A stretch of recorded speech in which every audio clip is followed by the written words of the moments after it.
Oh, yeah. Different gifts get sent to Yes. So they'll be stopping here, and then the students will come and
today, we come before you bringing the gifts of our hearts. With humility and love, we step forward into the challenge of our times. We invoke these teachings from our beloved Rebbe, Reb Zalman, whose potent words ring true. And they are challenging in the way he wanted to challenge us.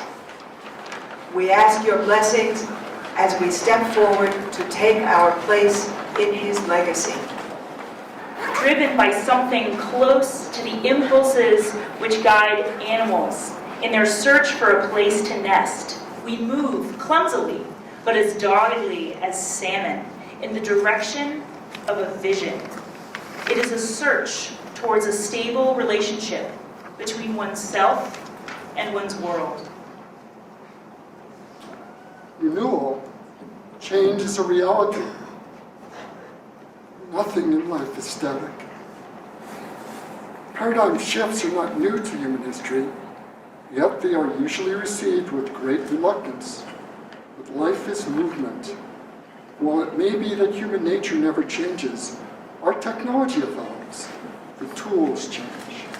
The contractions of our time, like the human birth process, are not our choice. But we do have a choice in how we deal with them. Are we going to continue being all masculine and punitive about it? As in the previous paradigm shift. When we saw everything in twos, black and white, good and evil, reward and punishment, sin and salvation.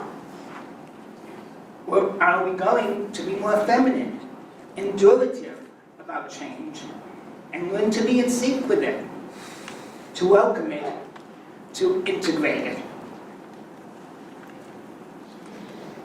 When we look at our planet as an organism, we realize that every expression of diversity on this planet is part of the earth. At the highest level, we are all one. But nowhere in nature do we find pure universalism. The universal always expresses itself in the particular. The nations and face of the world are the organs of this planet. And we, as the children of Israel, have functions to carry out in this world for the benefit of the organism as a whole. All forms of religion are like masks that the divine wears to communicate with us. Behind all religions there's a reality, and this reality wears whatever clothes it needs to speak to the particular people. If we strive to accept all sides of the equation, if we can get into the Mobius strip mentality in which both sides of the page are one, then we start to get a real sense of the famous phrase from Adon Olam, V'hu echad ve'ein sheni, God is one, there is no other. God is the verb energizing the universe. God is the source of all movement. The energy flows everywhere. It is how God gods. It flows in cycles, in waves, in every metaphor we can imagine. We can't control this energy.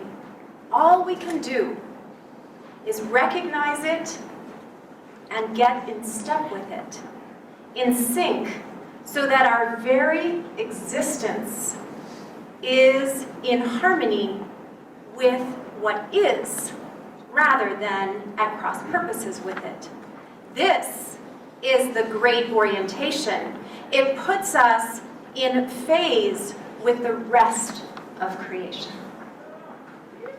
When we orient ourselves toward the multitudinous and diverse creatures of the world, we face the diverse of the universe. And when we turn toward the one, we face the uni of the universe. The tide flows into many and ebbs into the one.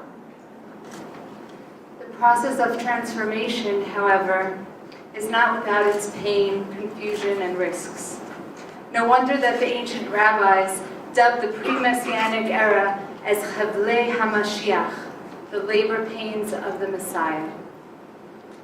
They understood that all change is preceded by contractions, and that the contractions become increasingly intense as the birthing draws closer. That in transformation, there is a storm before the calm. Remember, the Torah is given to us. Lo b'shamayim. The Torah is no longer in heaven. It has been given to us. And because the Torah is given to us, we have a right to study the Torah in our uniqueness.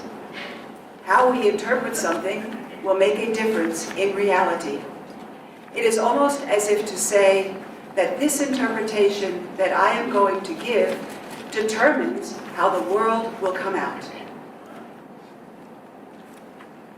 When we look back at our ancestors, our aim is not to be locked into the past.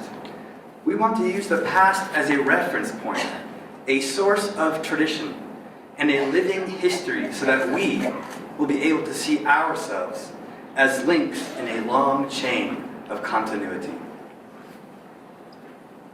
Paradigm shift is a process. There is a time when the old ways of thinking begin to decay.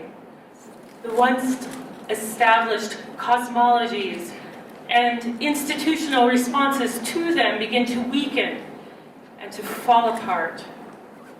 Old answers to old questions do not calm the nagging internal voices that haven't yet found the words to the questions of the present. Our charge is to find the answers for today. We hope you appreciate and are inspired by these quotations from Rabbi Zalman's writings.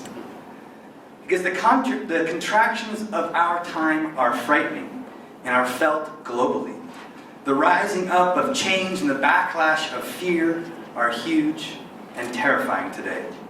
As spiritual leaders, we are responsible for naming that and then midwifing the new possibilities that we want to be born.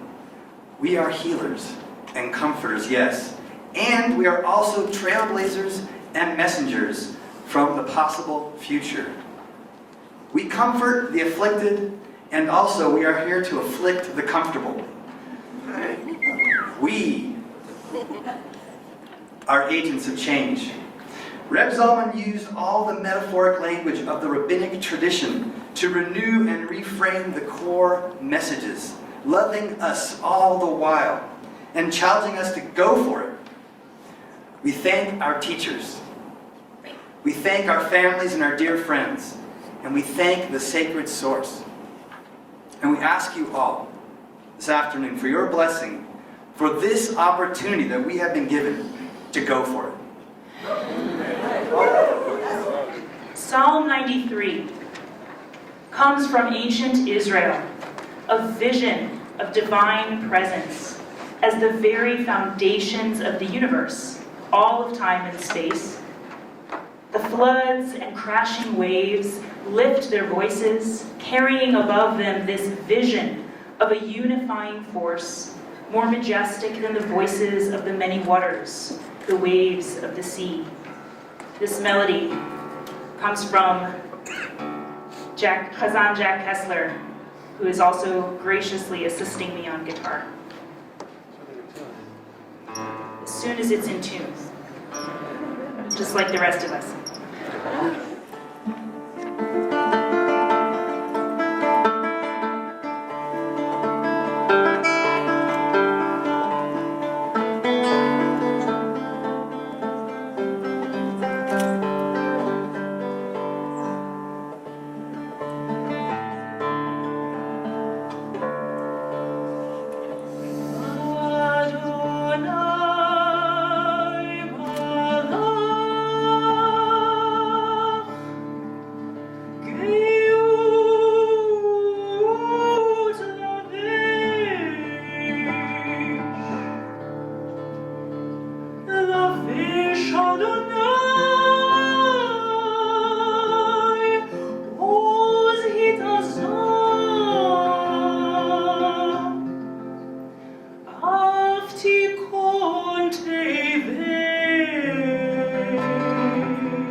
Well, I had one other word, but I had to change it.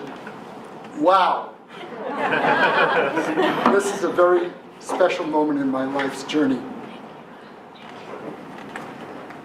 For 35 years, I was an oncologist. My job was to treat people with life-threatening illnesses. During my work as a physician, I would often find myself experiencing truly amazing moments of human courage in my exam room and at the bedside. At these special moments, I would find myself saying, surely God is in this place. And I did not know it, just as my namesake Yaakov did after his dreamlike encounter in Genesis. These special moments in my patients' lives opened my eyes and my heart to the wisdom of the prayer for healing, the Mishaberach prayer for healing. The brilliance of this bracha is that it asks for both healing of the body and healing of the spirit, because both types of healing are required to achieve full healing, refuah shlema. We would all like to think that complete healing, refuah shlema, will restore us to original state, free of residual scars, wounds, and painful memories. But this is just not so. What is possible, however, is to experience shlemut, wholeness, despite being broken or physically changed in some way. The Kotzker Rebbe understood this quite well when he said, "There's nothing so whole as a broken heart." My namesake Yaakov experienced this type of journey to a new place of wholeness. He was both broken and made whole in one sacred moment of his life. In the lonely space, awaiting a fearful reunion with his brother Esav, he wrestled with his ish. He left this encounter with an injured leg. He would limp for the rest of his life. He also entered this, and it became a transformational moment, because he got a blessing and a new identity. He was no longer Yaakov, the one who grasped his brother's heel. He was Yisrael, the one who wrestles with God and man and prevailed.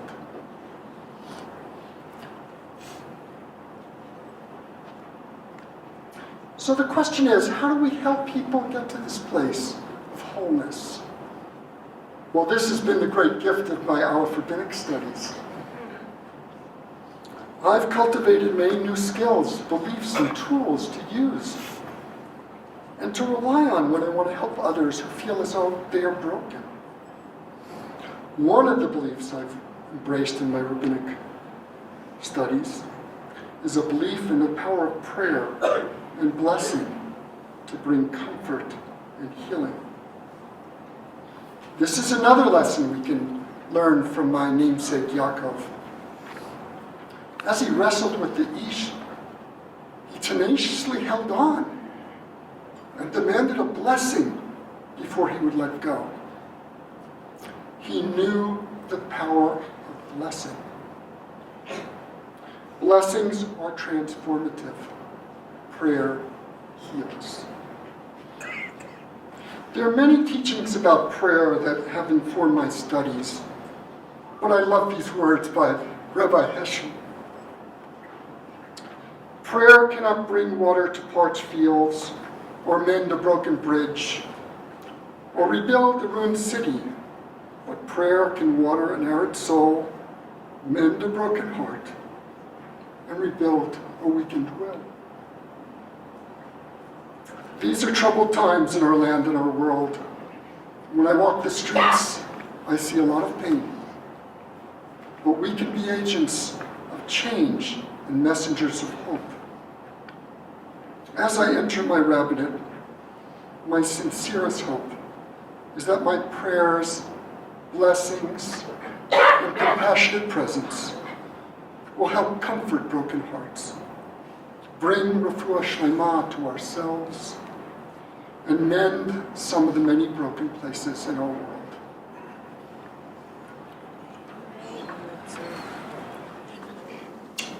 My Smicha is entitled Of Circles and Strands.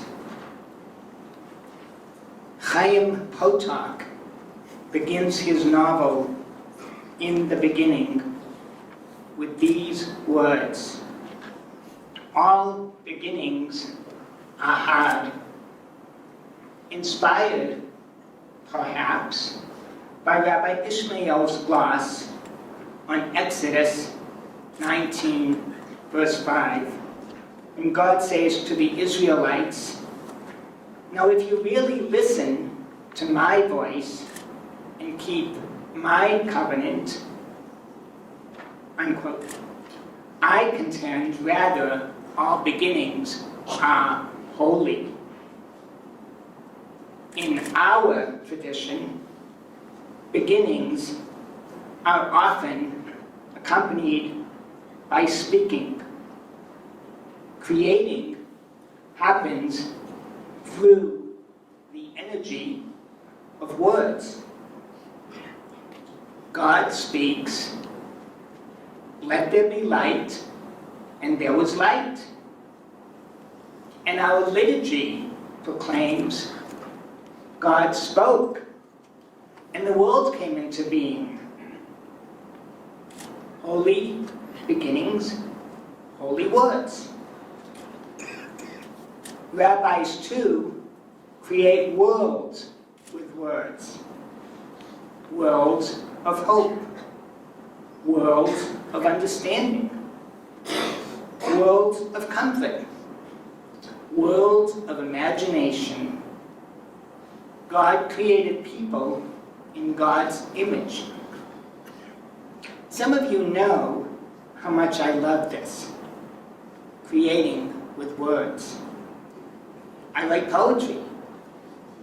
I write new midrashim, those wonderful rabbinic expositions that illumine the white fire of the Torah, of the imagination, between the black, fiery letters of the written Torah.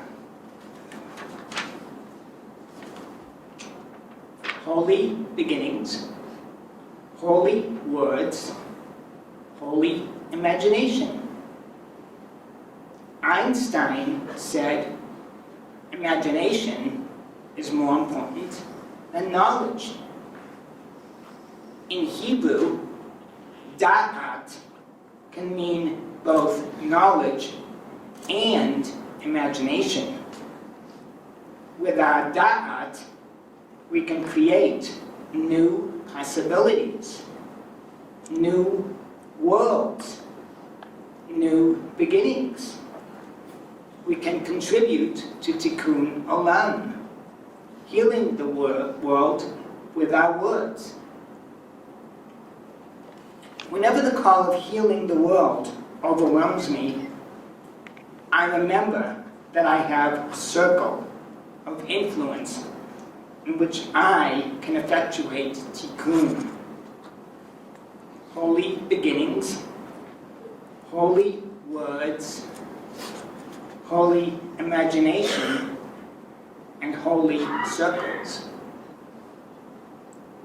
Rabbi Shalom, the circle maker, writes in Sefer HaMa'agal, the book of the circle, the Hebrew letter Samach, shaped as a circle, has the numerical value of 60. From the 3 loop letters of the word Samach, we create the word Smicha, one of whose meanings is authority. Rabbis transmit authority, smikhah, to their circle of students by the laying of two hands. A clock also has two hands, telling time in units of 60. 60 seconds are a minute, 60 minutes are an hour. Multiple hours constitute days which stretch into months, years, centuries, millennia. Time also is a circle. There is a teaching about the Garden of Eden in which a cosmic-sized circle of the righteous sit and learn with God, who sits among them in the garden. All are learning with God. Each is contributing wisdom and experience. Holy beginnings, holy words, holy imagination, and holy circles. What does the summer, circle, smikhah, signify for me? After many years of study, service to others, personal growth, I too have arrived.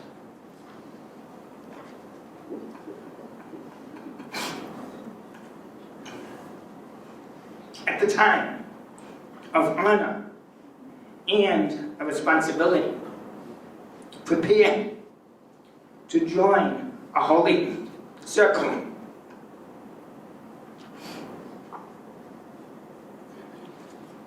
To bring my words,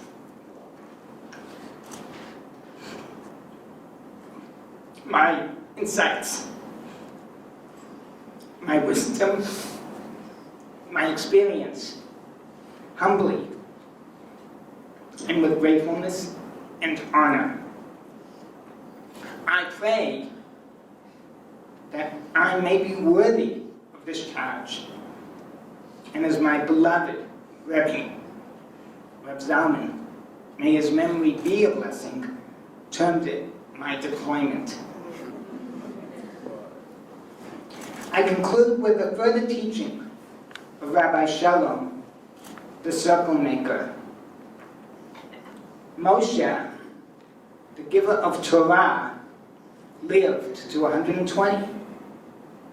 The numerical value of the root letters of smikhah, samach, mem, chaf, is 120. Moshe, the exemplar of humility, was the first to confer smikhah to Joshua, who transmitted it to the elders, who bequeathed it to the prophets, who transmitted it to the next generation. I, as a new musmach, am humbled and awed by what I have learned and still need to learn. I thank all of my teachers from Aleph and beyond for bringing me to this day. May we, all the new musmachim, cherish and continue that chain of transmission. Amen.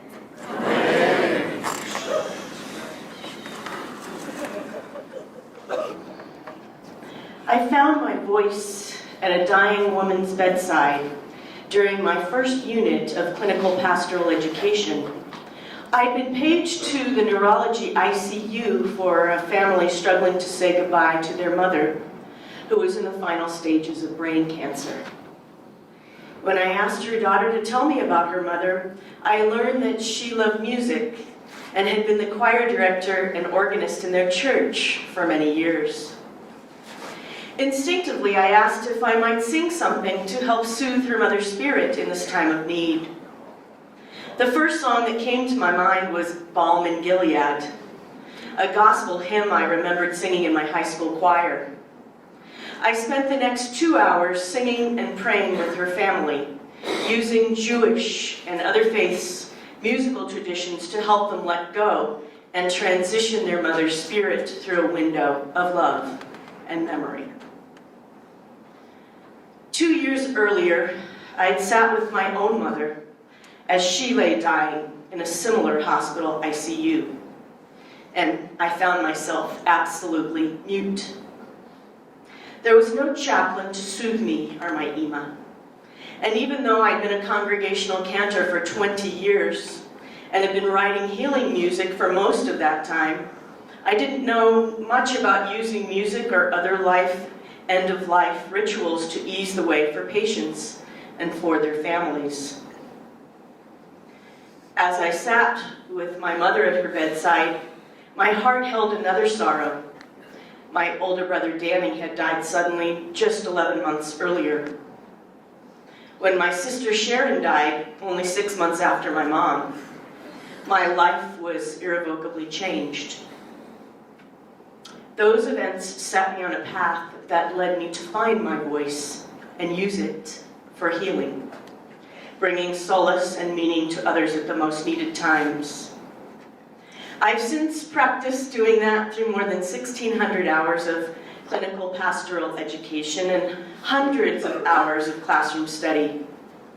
I've held sacred space and shared precious moments of immeasurable strength and heart-wrenching tragedy with those in need of support and solace.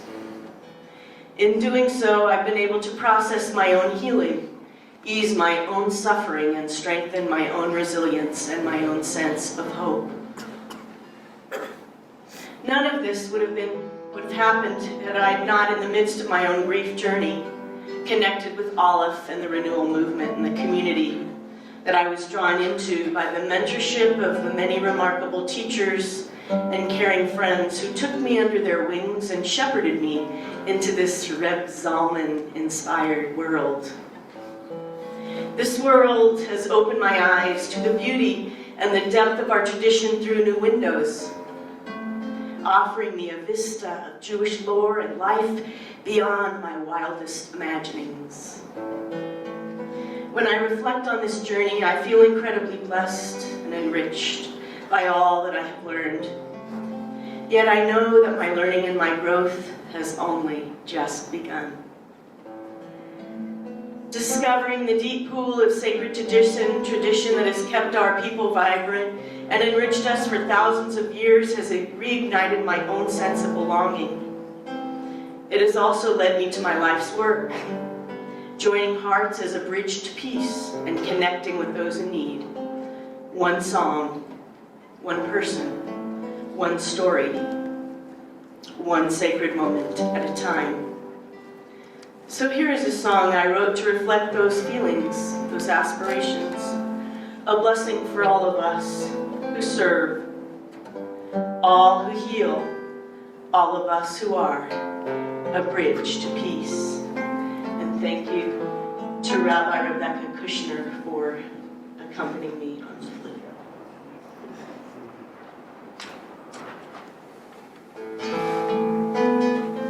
I am a bridge to peace. I close my eyes and breathe. I'm ready to receive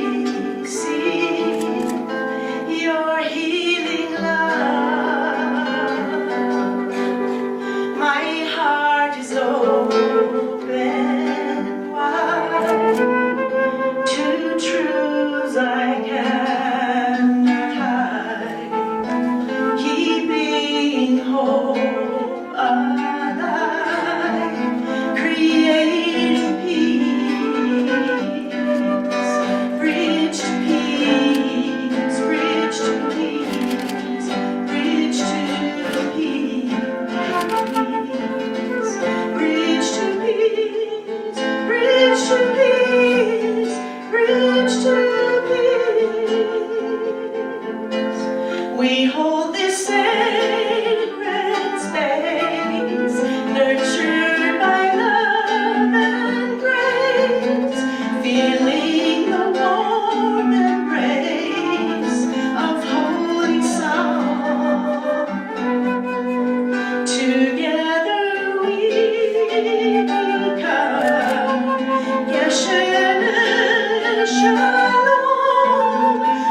Shalom, Yesod Shalom.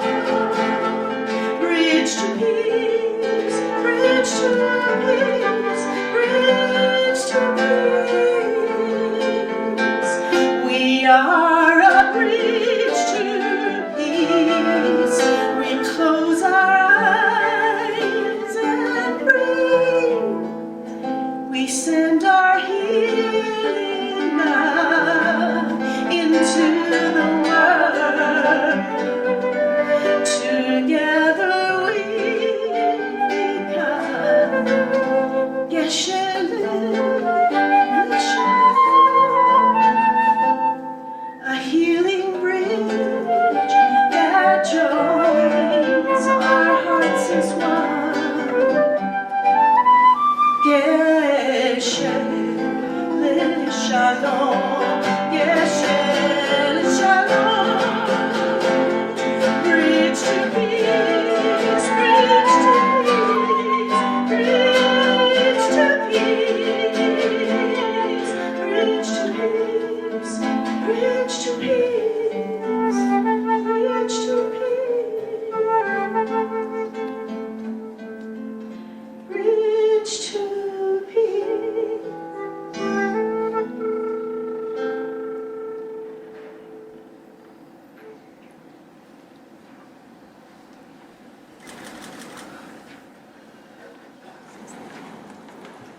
I grew up a choir boy in the large conservative synagogues of Detroit in the 1950s and 60s. My choir master was Chazan Israel Fuchs of blessed memory. He was a traditional Hungarian cantor who brought forth from our people, from the old country, many, many melodies. I remember he used to keep me right next to him, very close, so that he could give me a zetz when I needed it, which was often. Today I'd like to offer in his memory a portion of a psalm, Psalm 118, that we hear many times throughout the year.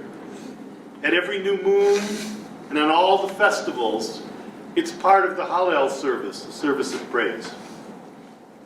And it reminds us that this moment, this day, is the gift that has been given to us.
that God has made. Let us rejoice. Let us rejoice. Let us rejoice and be glad.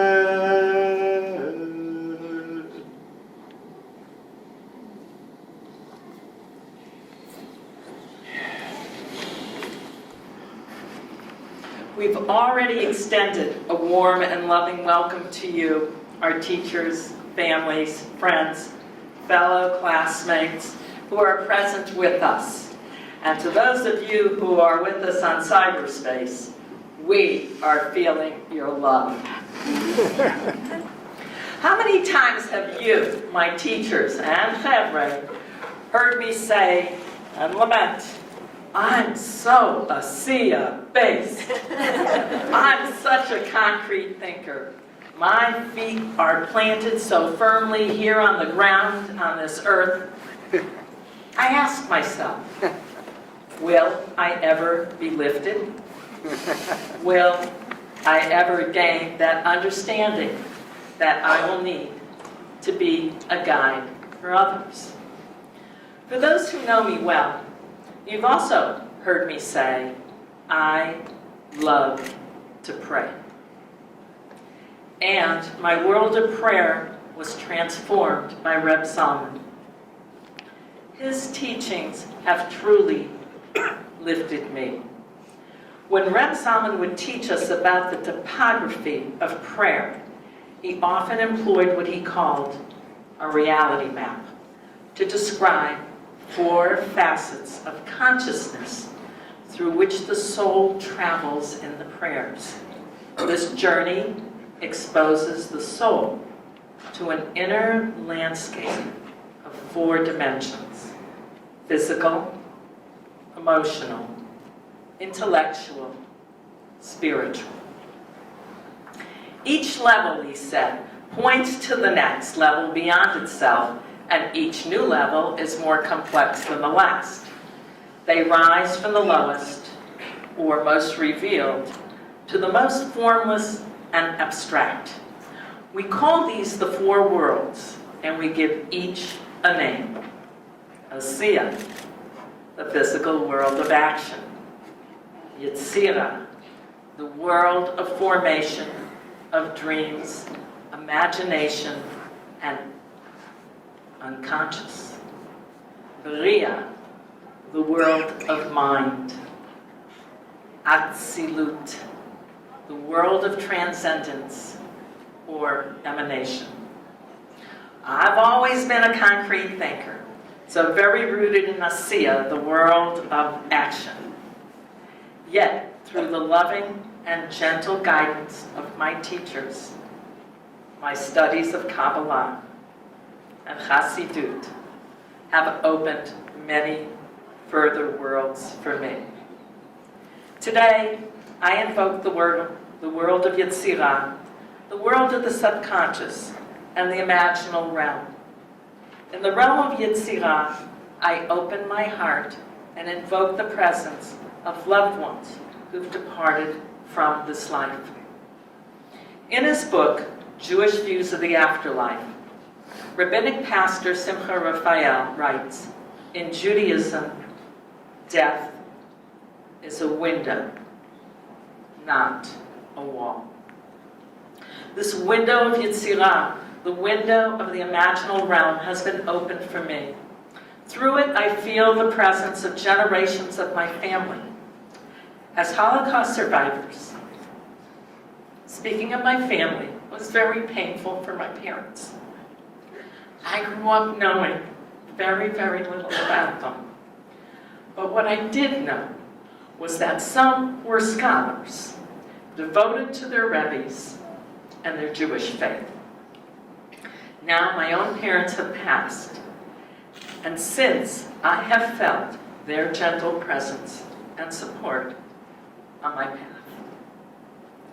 And what of Bria, the world of thought, where our minds and the divine mind touch?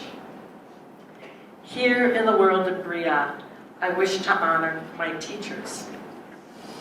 In our Torah, certain letters are written by the scribe with tagim, with crowns. To me, my teachers are those special letters. As I look out at them, I see the crowns of the holy letters resting on their heads. Each of my teachers shared an abundance of blessings with us through each one's creative gift of understanding. Our teachers allowed us to climb up on their shoulders, perhaps even climb up on their crowns, where we were lifted to an edge of new wonders. And in those rare but precious moments in which I pushed through that edge into the world of the divine, the world about Silut, what then? Paraphrasing our beloved Rabbi Zalman, I prayed to be deployed, to do the work of the hour, whatever may be needed, in whatever capacity I am able to, however I can serve, doing God's work. As I stand before you, I think I'm being gifted with a tiny taste of what Olam Haba, the world to come, must feel like. You in this room are my witnesses as I begin this chapter in my life. I pray that I will be well deployed in all four worlds.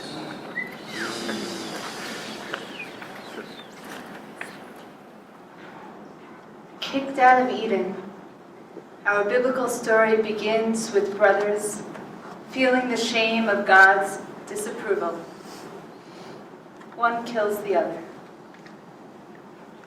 Parents choosing favorites, jealousy and revenge, the cycle continues through the book of Genesis. And although we see forgiveness between Joseph and his brothers, we do not have true healing.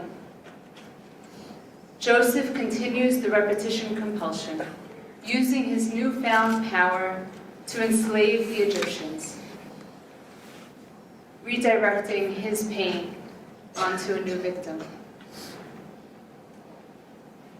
This week the tables have turned. Joseph is forgotten, and the power is in the hands of last week's victims. And the cycle begins again. On the high holidays, we repeat this verse over and over. Adonai, Adonai, El Rachum V'Chanun, Erech Apayim, Rav Chesed V'Emet, Noseh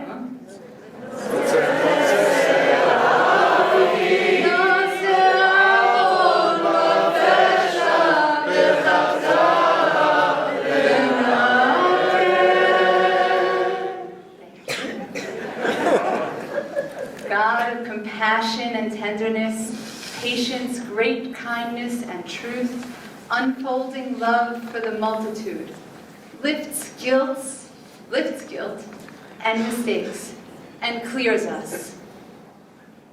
But our prayer books leave out the end of the statement. Lo yinakeh, you will not be cleared. Poked avon avot al banim ve'al bnei banim al shilshom ve'al ribim. You will not be cleared. The sins of the fathers will rest on the children to the third and fourth generation.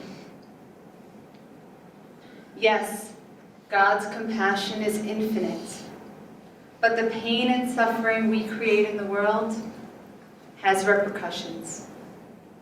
It travels through time and space, affecting generations. Today, we see the effects of the hidden pain coming to the surface. and as I look into my family life, I am seeing the intergenerational trauma that was hidden for so long. How many of us keep secrets and hide the truth in the guise of protection? And how many of us find that no matter how hard we try to hide the truth seeps in, whether we speak it out loud or not? We fail to realize that when we don't claim our pain, when we are unable to speak the truth out loud, when we hide it under layers of denial, we fall prey to victimizing another. Ultimately, when the truth comes out of hiding, when the words are spoken aloud, when we can claim our victimhood, our pain, our reality, that is when the healing begins and the abuse ends. The Torah is clear. Kaved et avicha ve'et imecha. Our translators, though, are not.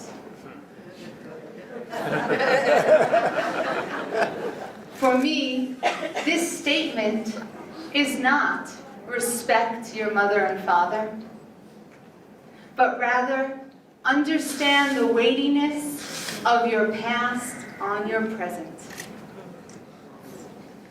These days, many of us are quick to grab a placard and stand in the cold of winter to call out the injustices of the world.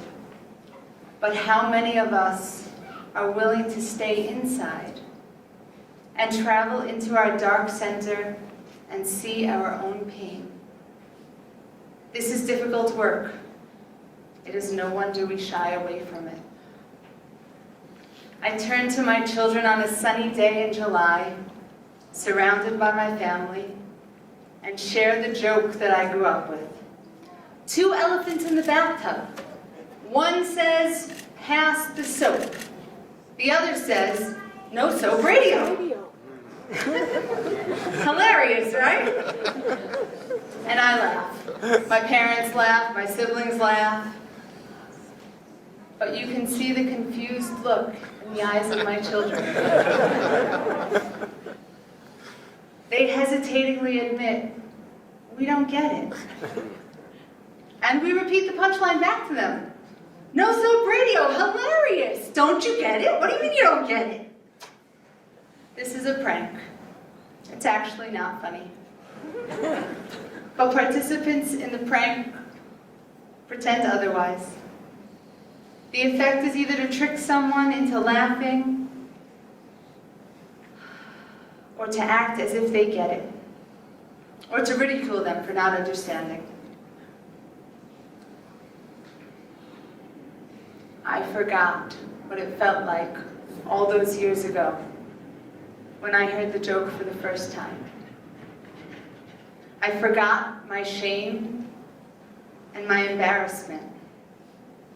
I blocked that out and continued to laugh at the expense of my children. Because now I stood in the position of power. In my desire to move away from my own victimization, I buried the pain I felt, and I used my newfound parental power to inflict it. Today, I stand before you in awe of the task at hand. I am afraid, and at the same time ready. For I refuse to stand by and watch as we continue to repeat the cycles of the past. We stand at this moment that is demanding painful revelation. The abuses are ingrained, and we must uncover them. But the true healing must come from within each of us. We have all been victims and perpetrators. We have all been complicit. But to truly heal, we must admit to the pain we received and to the pain that we inflicted. For then, and only then, will the cycle end.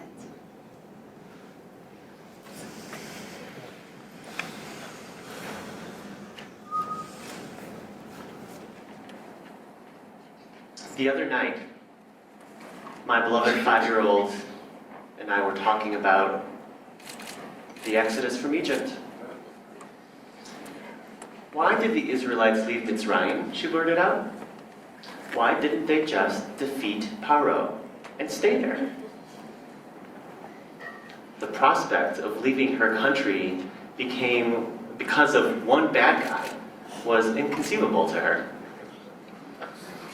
After all, in all of her storybooks, the heroes win and get to go home.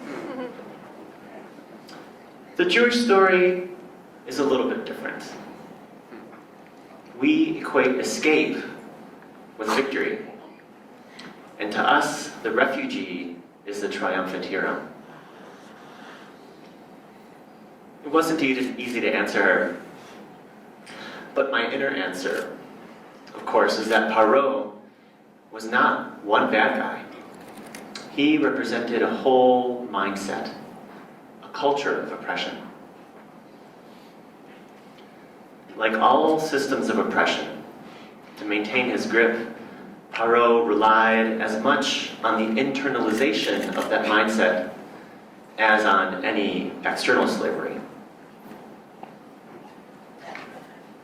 In modern day parlance, we might call this Paroism.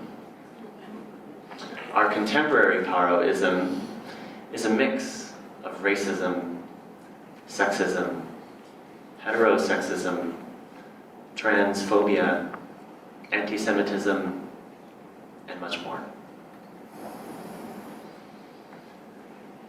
The Shlomo Rebbe thought of Paroism using the metaphor of a fetus in a cow's womb, completely enveloped in its darkness, dependent on it, and not able to conceive of light to see, or air to breathe, to even utter its own cry. The Shlomo understood this lesson as a psychological one. He grasped that our core narratives engage internal struggles, how victory or even survival doesn't depend on escaping a physical land, but rather escaping enslavement to an oppressive internal state.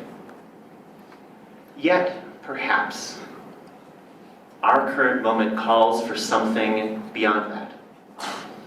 Understanding that the model of psychological exodus is necessary, but not sufficient. We also need to co-create a sociological exodus. In the parlance of the moment, we might call this dismantling systems of repression. This particular facet of the paradigm shift is already happening. An example. This fall, I had the merit to attend the Formation Gathering, a group of about 100 young leaders of many racial, religious, and economic backgrounds brought together by the Ministry Innovation Fellows at Harvard Divinity School. We explored the generational trend of the millennial search for meaning. The meat of our conversation together was a powerful exploration of how the work of anti-racism and all its attendant Paroisms informed this search. For me, this gathering was an awakening. I saw how easily, even as a Jew, I live my whiteness. I enjoy the privilege afforded by the color of my skin and also passively work to keep that privilege in place. I began to ask, what have I traded away of my Jewishness for the Paroism of whiteness? In the context of my ancestors, the ability to pass might have seemed an excellent survival strategy. But I think it is time for an exodus back to the land of our ancestral wisdom. And what could this look like? I glimpsed the beginnings of this at the Formation Gathering. I saw a messy Erev Rav, a mixed multitude, understanding that nobody is free until everyone is. Or as Zalman used to say, the only way to get it together is together.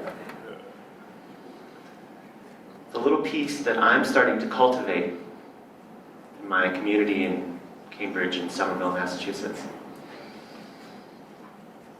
with all of this as a background, is beginning to explore what this might mean for us.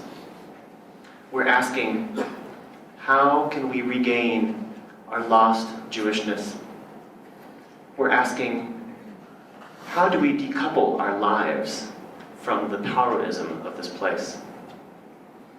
How do we make an exodus in place?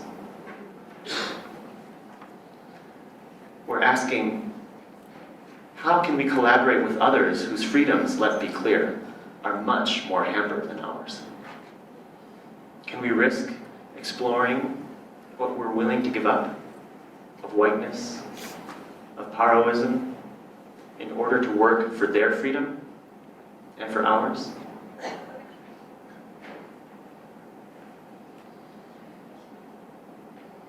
Why can't we defeat Paro and stay here? Perhaps we can, by living into the uncanny wisdom of a 5-year-old's question.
Purify our heart, that we may serve you in truth. V'taher libeinu le'ovdecha be'emet. Lema'an lo nigal larik v'lo neled lebehala. That, purify our hearts that we aren't infected with vacuousness that gives birth to confusion, frenzy, panic. This poignant message for the troubling times in which we live, the paroic times in which we live. Excerpts from our liturgy are the first 2 gates of a nigun that Rabbi Zalman of blessed memory composed just before my birth. Jewish Renewal has gifted me with access to many sacred technologies for traversing life's journey. None more potent than the effective use of a nigun. Nigun, for those who don't know, encompasses far more than any other word for melody or for song. A nigun is a sacred carrier wave, a ladder we climb toward transcendence, a window to the soul, a master key. Embedded in many Hasidic teachings is the ability of a carefully selected nigun to transport us to a realm beyond our human need for intellectual comprehension and control. The medieval mystic David ben Yehuda HaChassid taught that our soul remembers the nigunim it hears when it is connected to the heavenly realms of God and the angels. When a soul becomes clothed in physical form, nigunim are her comfort food. Across cultures and religions, music awakens and activates, comforts and prepares, anchors and transports, elates and releases, soothes and satisfies, and calms. Singing a nigun, I become aware of our human capacity as conduits for Ruach HaKodesh, for the holy breath of life that animates us.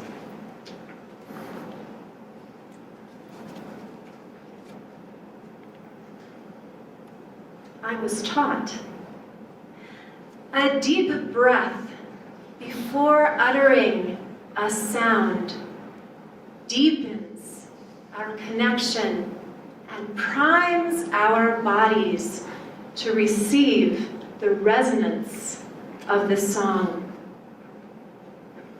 And a deep breath into the pregnant silence that follows a nigun allows the vibrational energy of the sacred to course through us and be fully absorbed.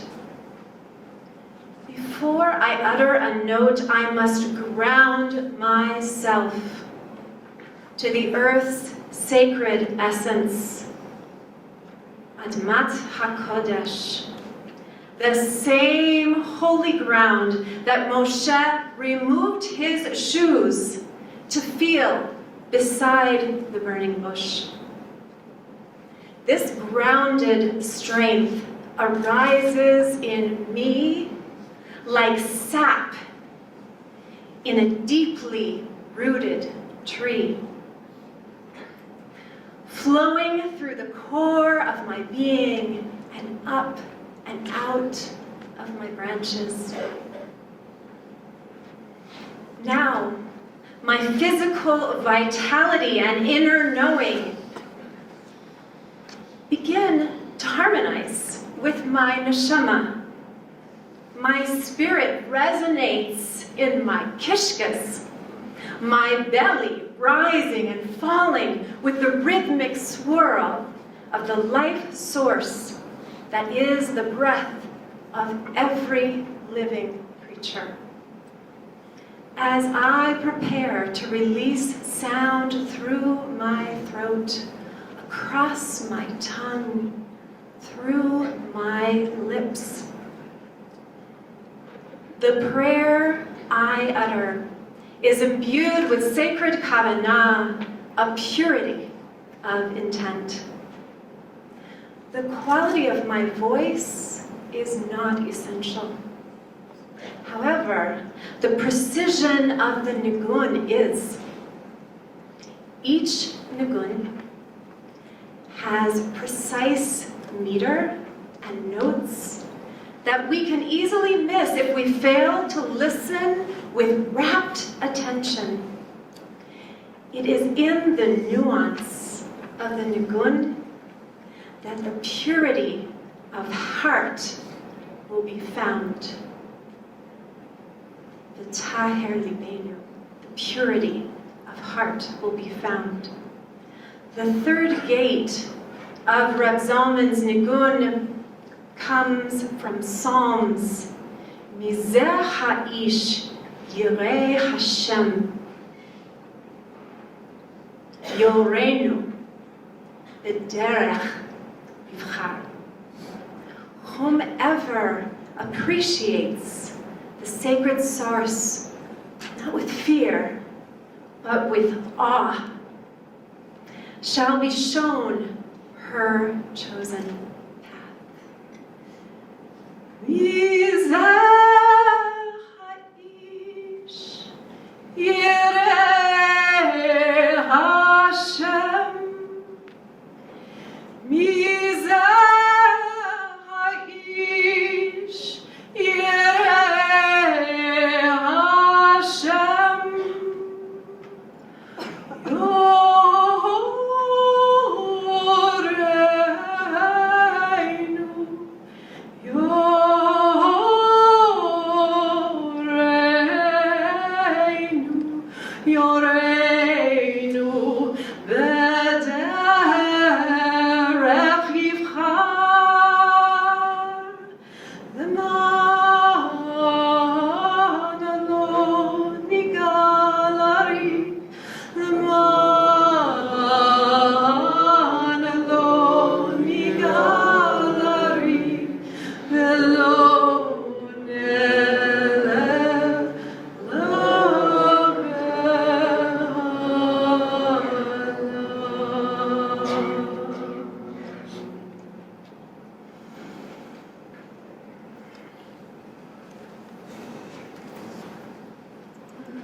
On my table to take these prayerful words.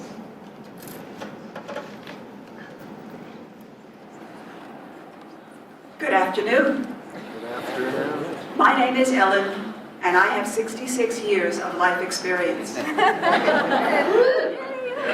Announcing my age in that way is a lesson from the saging work I have done, a way to guide others in recognizing the unavoidable fact that as we grow older, our roles in the world change.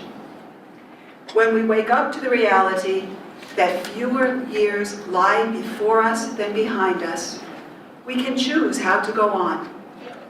We can avoid and ignore time's passage, or we can recognize the opportunity to take stock of our lives and embrace our years of being a wise elder.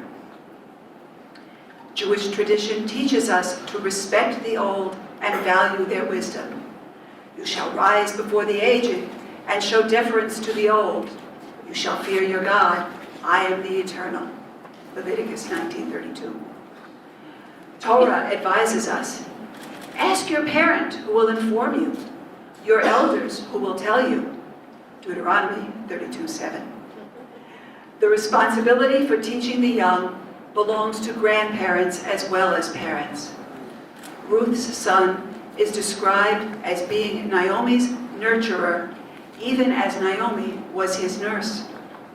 And consider Honi, the circle drawer, who planted trees so that his grandchildren would have fruit. The saging work comes to us from our beloved teacher, Reb Zalman, may the memory of a tzaddik be for a blessing, who at the age of 60 realized there was no roadmap for the years ahead of him.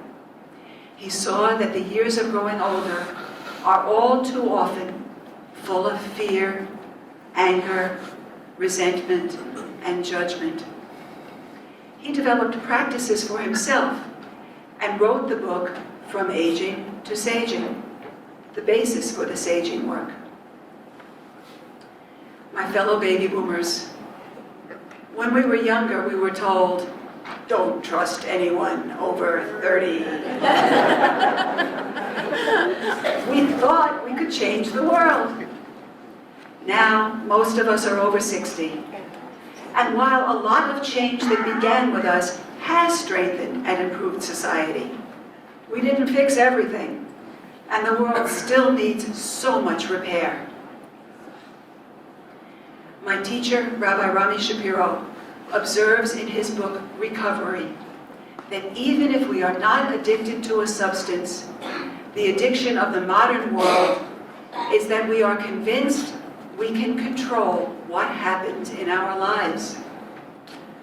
Fires, floods, accidents, sudden illness, events in the larger world that change our economic prospects. When we look around, we realize that about the only thing we can control is our response to what happens. There are 24 saging mentors like me all over the country who are available to come to your communities to teach about saging. We all formally trained in the part of saging work that's open to everyone, and then were inspired to spend a further year learning how to teach the program. Saging is for anyone of any age who wants to move consciously and mindfully out of conflict, resentment, and holding grudges about the past into understanding and shalom, wholeness. The theme song of saging is Psalm 90, verse 12. Limnot yameinu kein hodah v'navi levov chochmah. Teach us to treasure each day that we may open our heart to your wisdom. May we all find our way to a heart full of wisdom and shalom. Amen.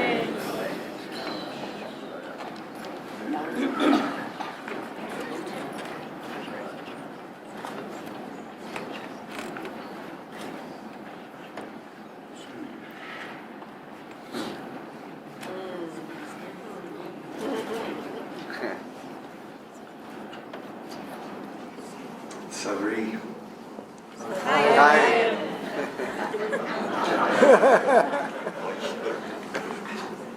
The book of Exodus, Shmot, which we read yesterday, literally means names. And it reminds us that rooting ourselves in lineage is a critical path to freedom. And I feel deeply blessed to be rooted in this lineage that we understood to be begun by Rabbi Yisrael ben Eliezer, the Baal Shem Tov, and brought forward to us by Rabbi Zalman Schachter-Shalomi, our dear Reb Zalman, Zichrono Livracha. And thank you to our teachers for enlivening and keeping this lineage alive and passing it to us with such love and wisdom. Thank you. And thank you, Reb Zalman, for building us a technicolor bridge from the old world, pushing the boundaries of consciousness, forging siblinghood across the world's religions, and reminding us of the main thing, to keep our hearts at the center of everything. Reb Zalman teaches us humility, for Jewish renewal is nothing new. Jewish renewal is a persistent reawakening of the heart for much needed times. Our people have been doing this throughout Jewish history. We renewed our spiritual lives in transitioning from the wilderness to the center in Jerusalem. And again under the Roman occupation in the 1st century BCE, and again during the Middle Ages. And once again in the early 18th century with the Baal Shem Tov. Reb Zalman teaches that we are now in the midst of a new awakening. He taught us that it's called a fourth turning of Hasidic Judaism. Now Moses' encounter with the burning bush provides a core instruction for this turning.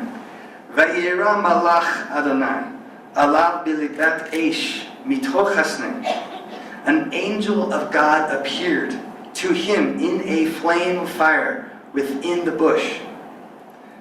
And Rashi, the French medieval commentator, refines this to say that it actually means the heart of the fire. And then the Baal Shem Tov, some 4.5 centuries later, adopted this as his core Torah, that discovering the highest power in the pure heart of the simple person. This is the deepest truth. It was this Torah that Reb Shneur Zalman of Liadi, 2 generations later, would use to win over the Mignagdim in a great debate, those early opponents of Hasidism.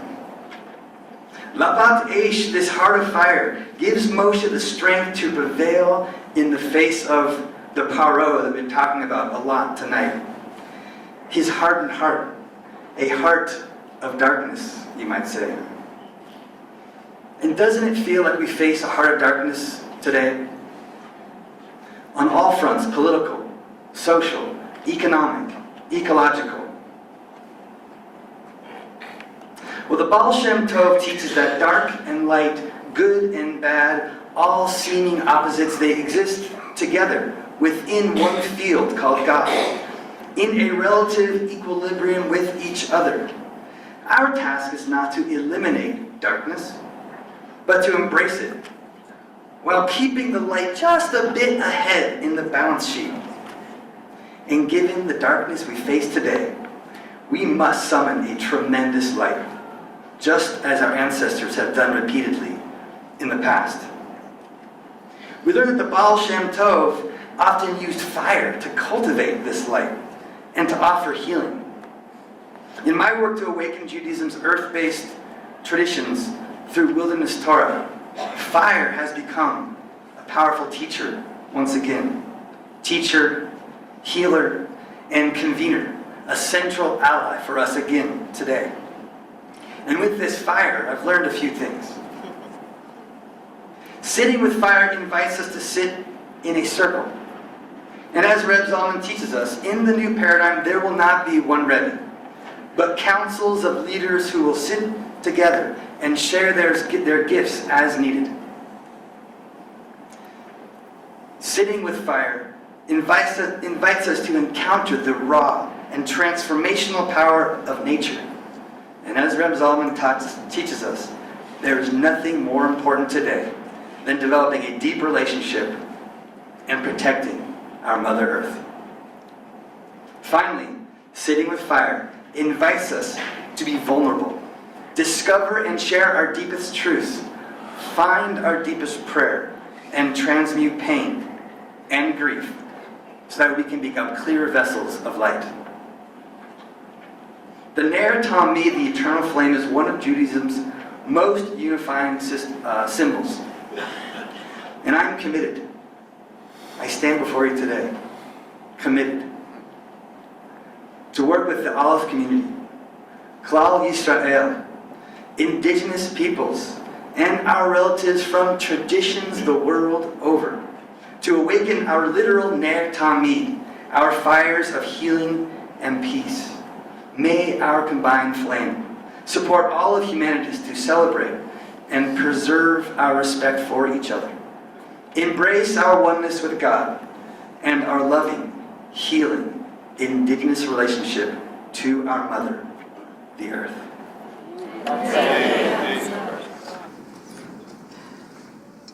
Chazanim are the keepers and transmitters of the oral Torah of Am Yisrael. Today, I emerge as an explorer of the still uncharted territory of women's voice, women's voices, and resonance in traditional liturgy, Nusach, and what I will present today, Chazanut.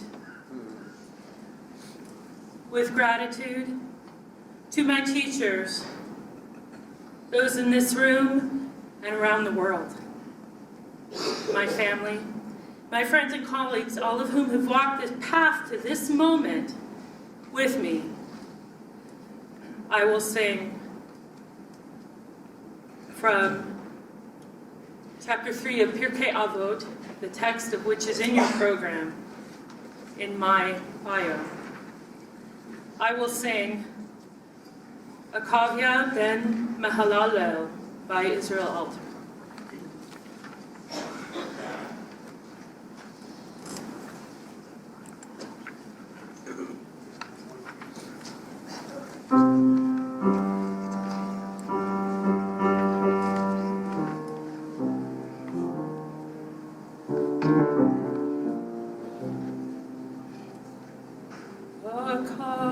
Oh,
so in Canada, where I live, it has now become our custom to begin every time we speak by saying, we are here present on the territory, the ancient territory of the First Nations of this area. Sometimes we say on the unceded territory of the First Nations of this area. And last night, I was listening to a podcast of This Living on Earth, and it was about the turtles, a species under great pressure and difficulty for survival with an ancient lineage. And I thought, oh. Va'asa etchem al kanfei nesharim, va'avi etchem elai. I bore you on eagle's wings and brought you to me. Exodus 19:4. Ki mi goy gadol, asher lo Elohim, krovim elav, k'Adonai Eloheinu b'chol kareinu elav. For who else is such a great nation that has God so near to it as Yud He Vav He, our God, in all our calling? Deuteronomy 4:7. We are the people called from the slavery of Egypt, carried on the wings of Shekhinah, to be among those in this world who witness to the presence of the divine in this world. According to Pirkei Avot, Moshe received Torah at Sinai and transmitted it to Yehoshua, who in turn transmitted Torah to the elders, who transmitted Torah to the prophets, who in turn transmitted it to the men of the Great Assembly. Over time, this linear transmission, the laying on of hands, smikhah, from one generation of men to another, became diffused as we wandered, spread out over the world, and as the number of our teachers who nourished disciples grew.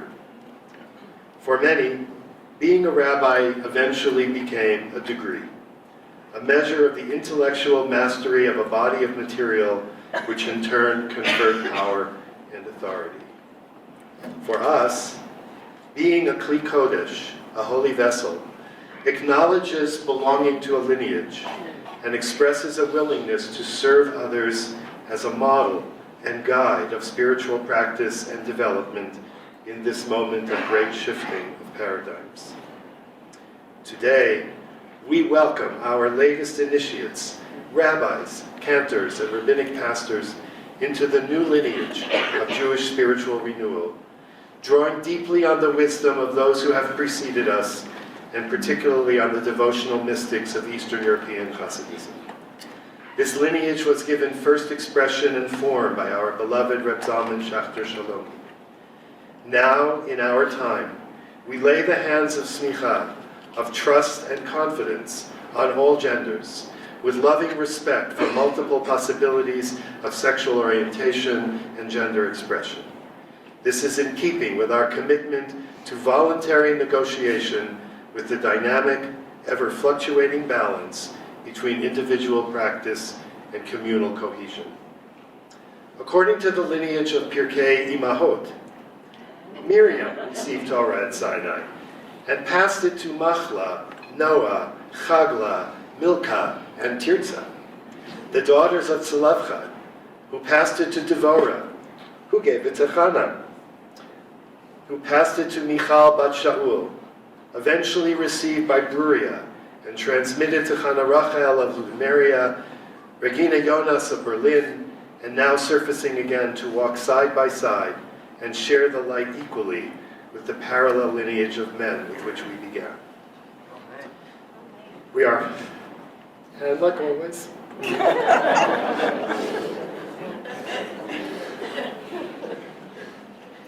we are humbly grateful for this moment of living in the fulfillment of our age-old dream.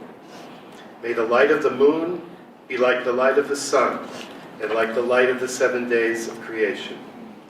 May the lights of all people, in all their multiple, varied, and wonderful forms, grow ever stronger in the bond of open partnership and service to the One.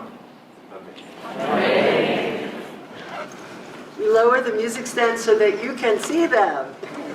You can see them all. with a deep cleansing breath, an opportunity to quell. Are they worthy? Yes.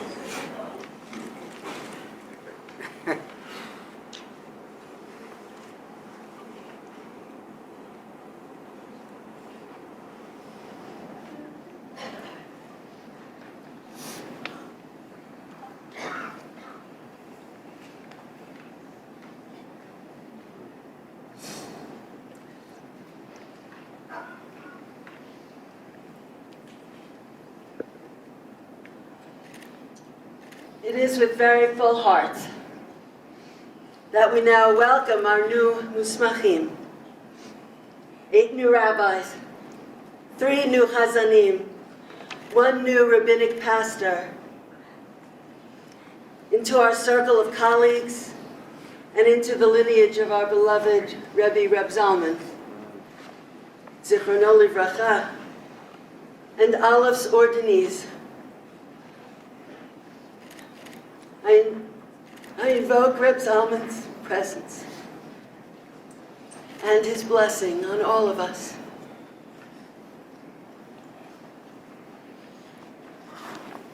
Our ordination this year again falls in the midst of that greatest drama in Torah, Yetziat Mitzrayim, the drama of our people's bondage and historic escape from exile. Escape from exile, from Mitzrayim, from a place of constriction, and coming up from there into the ark of redemption. Yesterday, we entered this drama by beginning Sefer Shemot, the book of names, Ve'ele Shemot B'nei Yisrael, and these are the names of B'nei Yisrael. These are the names of the children of Yisrael who went down to Mitzrayim. Ve'ele Shemot, and these are the names. This week's coming parsha, Va'era, also begins with verses focusing on names. And Elohim spoke to Moshe and said, I am the breath of life. I am Yud, Hey, Vav, Hey. I am Yah. I appeared to Avraham, to Yitzhak, and to Yaakov by the name El Shaddai, but by my name, Yah, I was not yet known to them. Elohim, Yud, Hey, Vav, Hey, El Shaddai, names by which God makes God's self known to us. Ve'ele Shemot B'nei Yisrael, and these are our names. God reveals many names to us. Each name is a radiant prism through which we glimpse the luminous supernal light. It is even said that a unique name of the divine is revealed individually. A unique name of the divine is revealed individually to each and every one of us. A divine name, like a personal portal at which our name and the divine name kiss.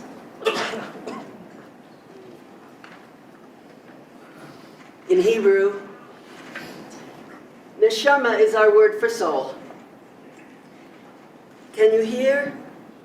Nested inside neshama is shem, name. Our true name, our true shem,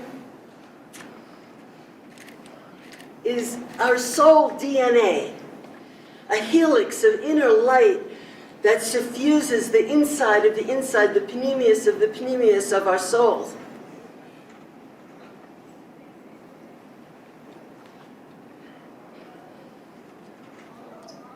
God teaches Moshe and us that the first step out of Mitzrayim, out of emotional and spiritual slavery, is to uncover the name through which God is revealing God's self to us. And to remember or discover our own name, our own soul DNA, lest by forgetting we fall back into Galus, into exile.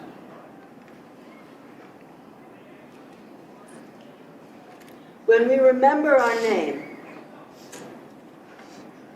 when we offer our inner light in the service of godliness, we hasten the redemption.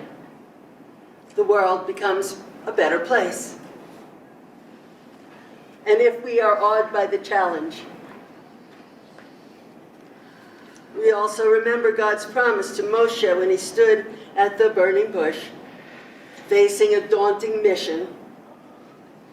Ki ayeh imach, I will be with you.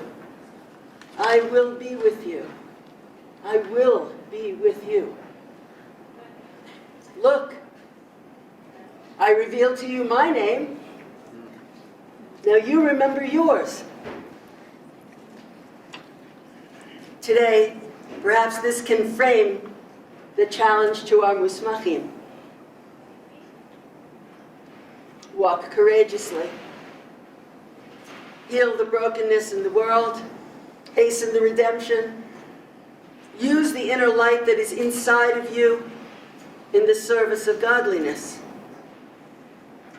Always remember who you are. Remember your name.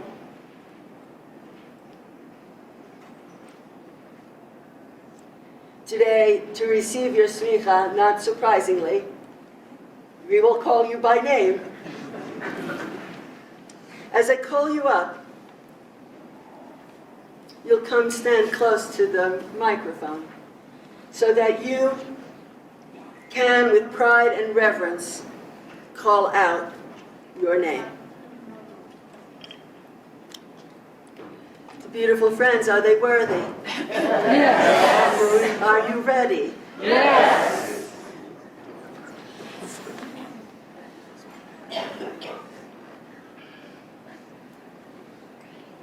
I call for our rabbinic pastor ordination, Cantor Lisa Levine.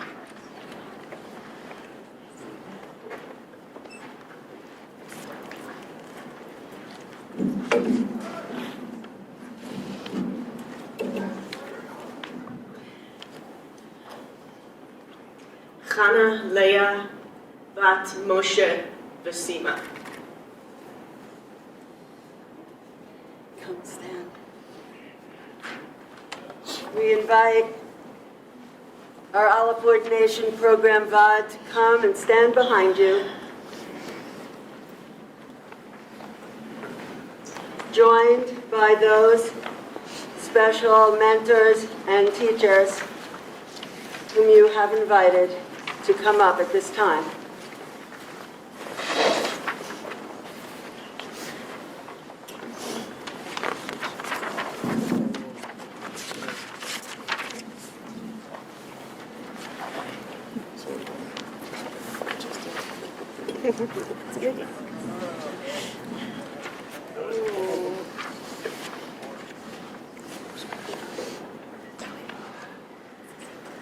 בשם יה אלוהי ישראל, ולשם יה אלוהי ישראל, ולשם ייחוד, קודשא בריחו ושכינתה, על דעת המקום, ועל דעת קהילתנו, הננו מסמיכים אותך,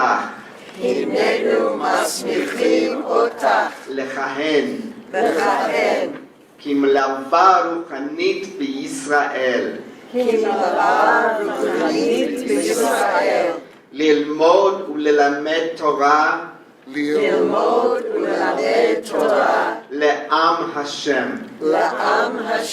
לתומכם וליעצם, בדרכי התורה והשלום, לנחמם באבלם, לנחמם באבלם, ולשמחם בשמחתם. ולשמחם בשמחתם. ויהי ליבך כליבנו, ויהי ליבך כליבנו, פיך כפינו, פיך כפינו, ברכתך כברכתנו, ברכתך כברכתנו. ויהי רצון, ויהי רצון, שהשם יתברך ישלם שכרך, שהשם יתברך ישלם שכרך, בבריות גוף בבריות גופה, ונהורה מעליה. ונהורה מעליה. לכן סמוכה את לנו, ומלווה רוחנית בישראל תתקרא. ומלווה רוחנית בישראל תתקרא.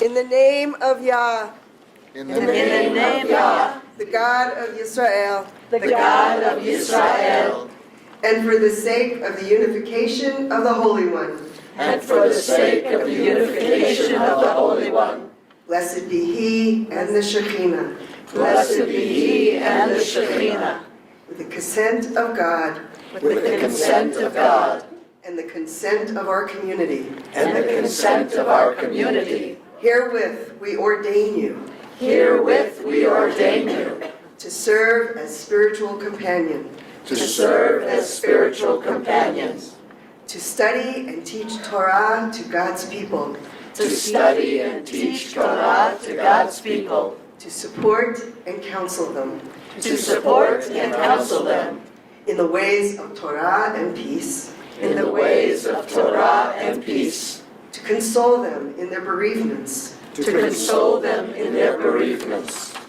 and to rejoice with them and to rejoice with them in their joyous occasions. in their joyous occasions. Thus may your heart be in harmony with ours, Thus may your heart be in harmony with ours, your word be in harmony with our word, your word be in harmony with our word, your blessing as potent as our blessings. your blessing as potent as our blessings. May it be God's will May it be God's will that you be blessed that you be blessed with great success, with great success, and that God reward you and that God reward you with robust health of body with robust health of body and enlightened spirit. and enlightened spirit. And so we ordain you And so we ordain you and call you rabbinic pastor and spiritual companion in Yisrael. and call you rabbinic pastor and spiritual companion in Israel.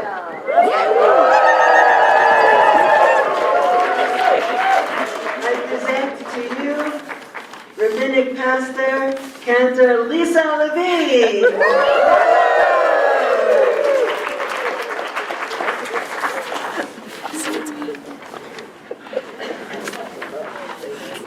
With eyes and smiles and hugs, we congratulate you as we call those who have prepared for their cantorial ordination, inviting the ordination program Bad to remain, joined by those special teachers who have likewise been invited to join in this ceremony. Please come forward at this time as we call our chazanim.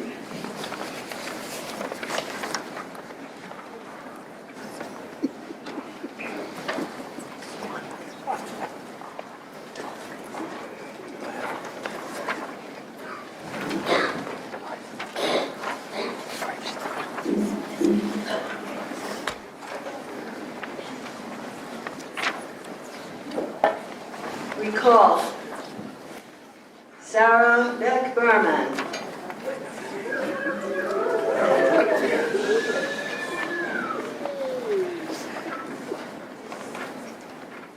Also known as Sarah Elisheva Bat Harav David Abraham from Rosh Hashanah.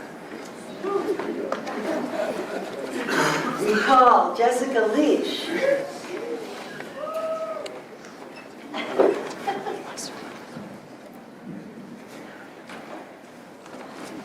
Samira Bad Lezer.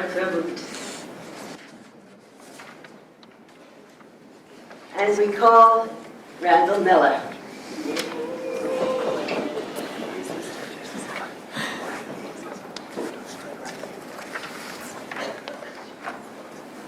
Ruvain David ben Chaya v'Melech HaKohen.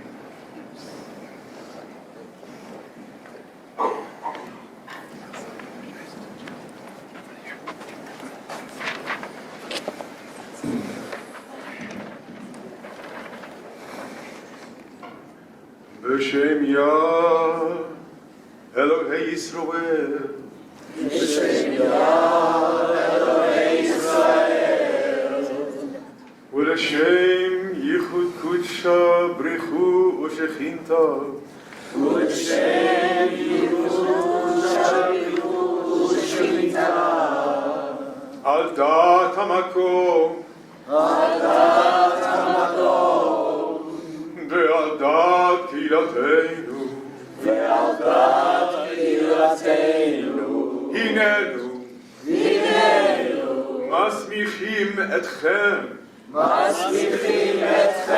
לכהן, כחזנים ובעלי תפילה בישראל,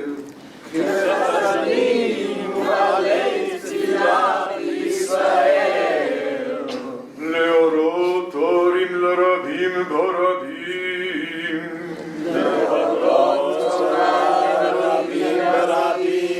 ולהקדיש עולם הנגינה לכבוד השכינה.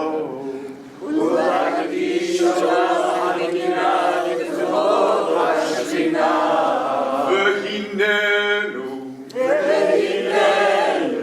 ממנים אתכם כשליחים, כשם שמינו אותנו ומסמיכים אותנו,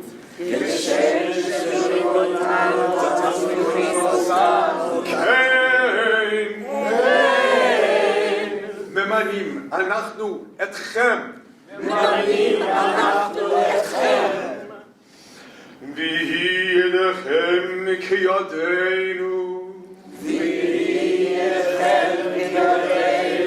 איכם כפינו, ולכם כקולנו, שירכם כשירנו, תפילתכם כתפילתנו, ברכתכם כברכתנו, לכן סמוכים אתם לנו, וחזנים ובעלי תפילה בישראל תתקרו,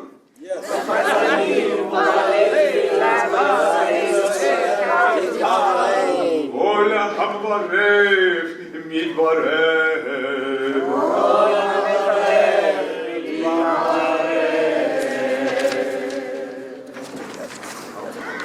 In the name of Yah, the God of Israel, and for the sake of the unification of the Holy One, blessed be He and the Shekhinah, with the consent of God and the consent of our community, we here ordain you to serve as Hazan, Master of Milah, among our people Israel, to be a source of Torah to multitudes, to elevate the realm of melody into holiness, for the glory of the Shekhinah. We here appoint you as our agents, just as we were appointed by those who ordained us. May your hands be like our hands, your mouths our mouths, your voices our voice, your songs our songs, your prayers our prayers, your blessings our blessings, and And so we ordain you and call you Chazan Ba'alei Ilah Israel. May the one who channels blessings be blessed.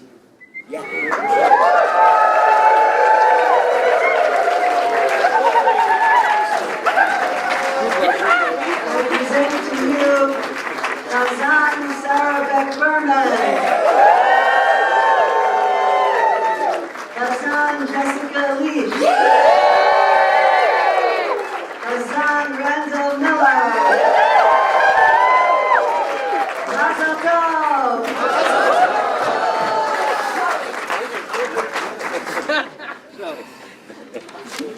Greeting our Chazanim with eyes and smiles, we invite the Aleph ordination God to remain present, joined by all of those mentors and teachers who have been invited to come forward for our rabbinic ordination. We call Esther Azar,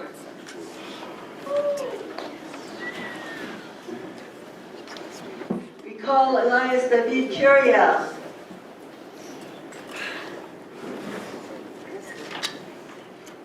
Hadassah hi Esther bat Gedez v'David.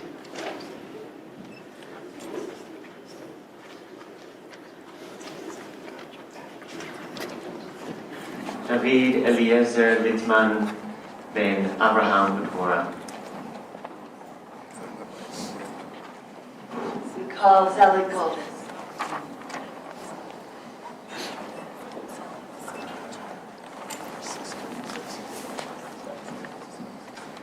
Zelig Shalom Golden ben Chanachai v'Meir Yitzchak.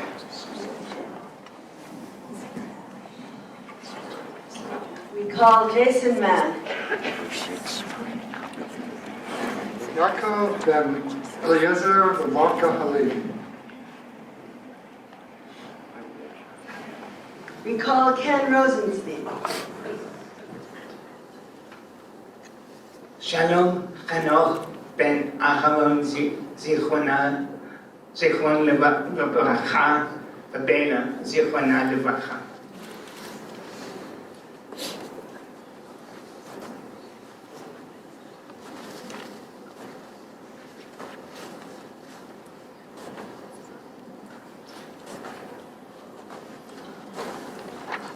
we call Betsy Eve Roth, Bluma Chava bat Chana v'Shlomo HaKohen.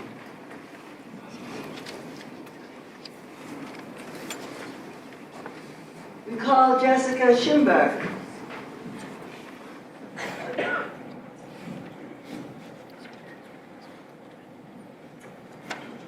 Bat Shua Shira, Bat Orli Zahav v'Avimelech.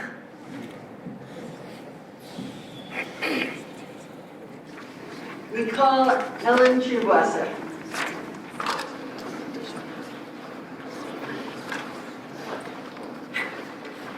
Hamagid, Alana, Ruth, Henya, Bat Naphtali, Peretz, Nissen, Ve'eta.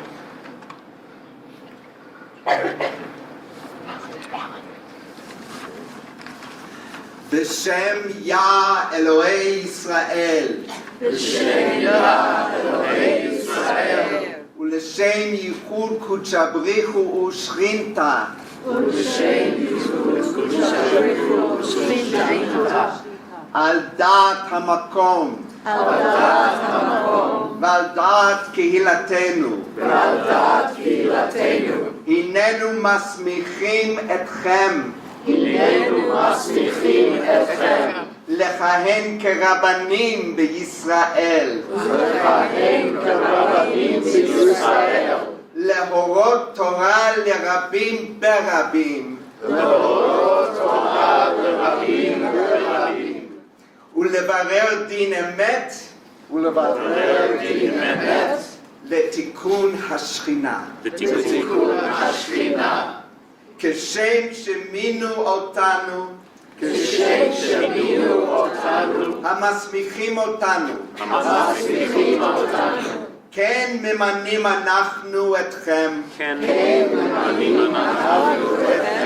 להיות שליחים לעם ישראל. למסור להם את דבר השם. הבא אלינו. בזמן הזה. ויהי ידכם כידינו. ועשייתכם כעשייתנו. ופיכם כפינו. ודיבורכם כדיבורנו. ומעשה בית דינכם כמעשה בית דיננו. וברכתכם כברכתנו. לכן סמוכים אתם לנו. ורבי תתקראו. להורות תורה לרבים. כדת משה. מרים. וישראל.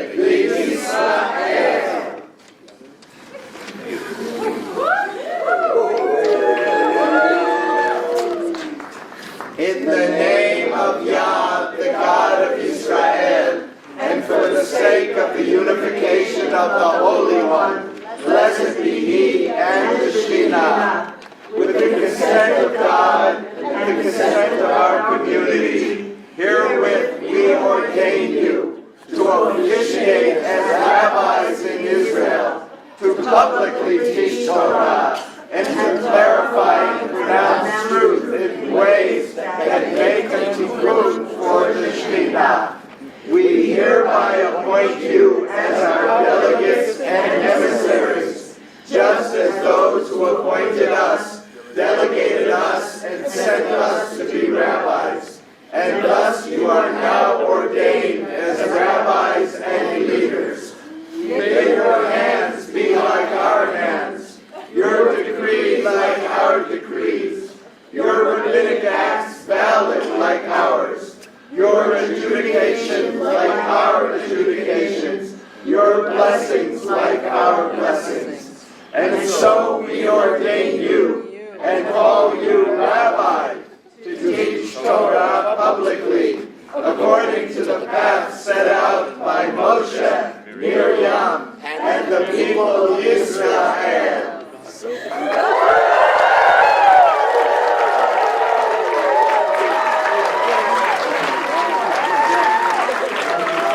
I present to you Rabbi Esther Azar, Rabbi Eliel David Curiel, Rabbi Zelig Golden, Rabbi Jason Mann, Rabbi Ken Rosenstein, Rabbi Betsy E. Brock, Rabbi Jessica Schimberg, Rabbi Ellen Tribwasser. Our new rabbis are now joined by our new Chazin and Chazanim and rabbinic pastor as we rise together for closing blessing. Call answers, sing after me.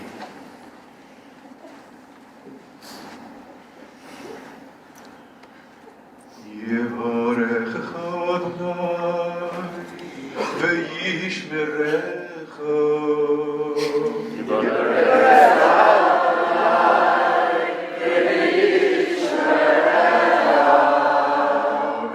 אדוני פניו אליך ויחונקו.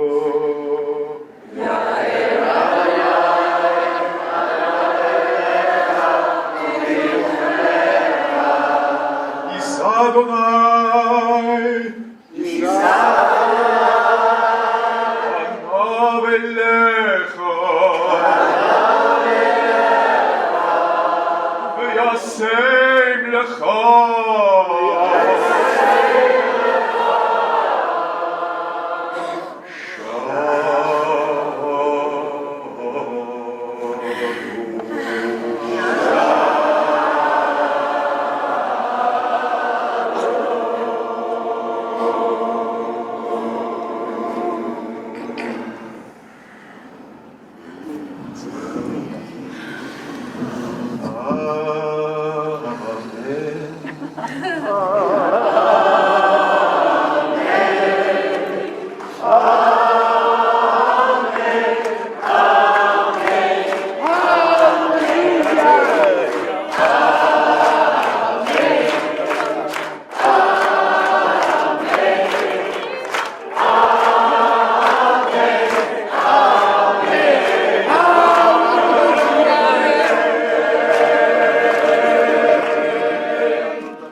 Session.